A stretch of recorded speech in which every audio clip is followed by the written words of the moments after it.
In Austin, I'm Quita Culpepper. A suspect accused of shooting a woman and an Austin police officer is in custody. The shooting happened Wednesday morning after officers found a stolen car near Zilker Park. When a tow truck arrived, police say a man and woman came out of the woods. An officer called out to them, and that's when police say the man opened fire, shooting the woman standing in front of him and then the officer. That officer is expected to be okay. The woman was seriously hurt. The suspect ran into the Barton Hills community, breaking into a home where he was shot twice by the homeowner. Neighbors say they're stunned. He's coming around this way! He's coming out the back! On that video, you can hear people running away screaming as police showed up on Homedale Drive where the suspect was shot. Caitlin Cloud lives a couple of streets away and says the sound of police sirens driving by woke her up, along with a text alert on her phone telling her to shelter in place at around 5:45 this morning. Cloud says if it weren't for that text alert, she would have gone on a morning walk around the neighborhood. She says she's pretty shaken up by what happened.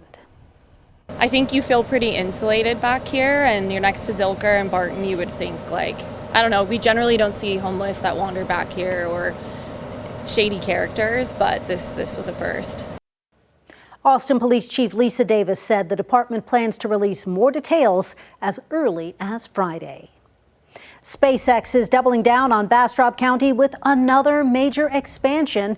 Filings with the state show the aerospace company is planning to add 80,000 square feet to its existing facility on FM 1209. The $8 million upgrade is set to start this month and wrap up by January. The company plans to add 1 million square feet to the Bastrop facility over the next 3 years, focusing on Starlink manufacturing and semiconductor research. Governor Greg Abbott issued an executive order to regulate hemp products with THC. Now, the governor is moving on his own after state lawmakers couldn't agree on whether to regulate or ban hemp-derived THC products. Daniel Perot has more on the order and what it means for the hemp industry.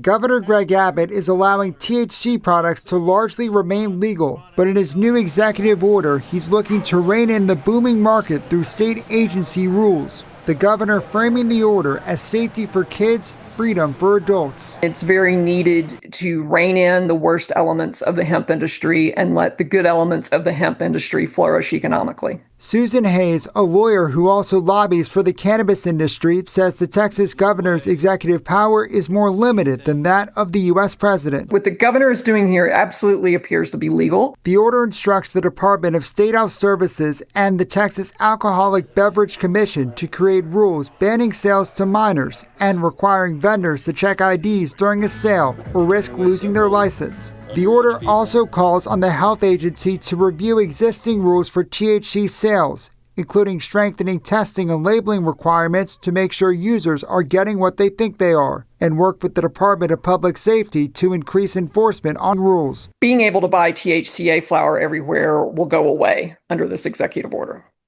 And that's a huge portion of the market, by the way. It's a significant sum. The governor moving on his own to regulate the products after 3 legislative sessions failed to produce a compromise. Lieutenant Governor Dan Patrick pushed hard for a full ban, saying the products are poison in our public. The governor vetoed a bill in the regular session over concerns it wasn't legally sound, pushing instead for the products to be regulated like alcohol and tobacco. This executive order is stepping into the void to take care of that problem until next regular session. For the hemp industry, it's a victory and something they've pushed for. But State Senator Charles Perry, who carried proposed THC bans in the upper chamber, says the executive order will still leave harmful products on the shelves. And the only effective response is to ban all synthetic cannabinoids, converted cannabinoids, and smokables outright. Perry vowing the debate isn't over and he won't stop fighting. It's not an ending. It's a beginning of Texas finally stepping up and being serious about regulating cannabis. And that was Daniel Perot reporting. So there are several things that have to happen before the new THC rules actually take effect. The state agencies still need to draft them and go through public comment. The rulemaking process typically takes around 2 months to complete.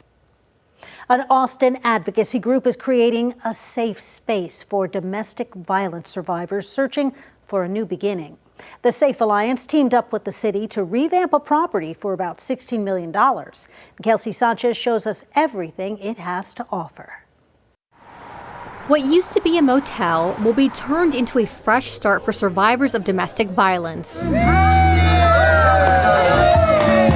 This building, surrounded by gates and security, will offer a safe space for anyone wanting to escape their abusers. We were able to have support from the city and for them to understand and see the numbers of people that we were turning away every day. Julia Spann is the CEO of the Safe Alliance, an advocacy group helping survivors of all types of abuse. She says the waiting list for their existing shelter was growing to almost 90 people. So bringing in this second shelter will help get more people to safety. And so we do a lot of safety planning during that period. Sometimes we can find other resources for them.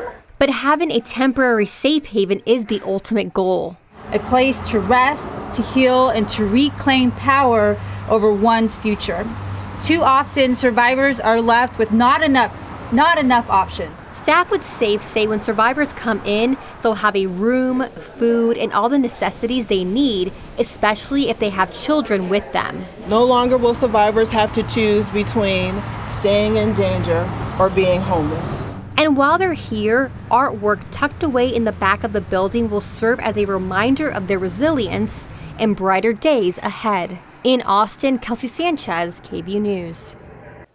And those are the headlines happening in Austin. I'm Quita Culpepper.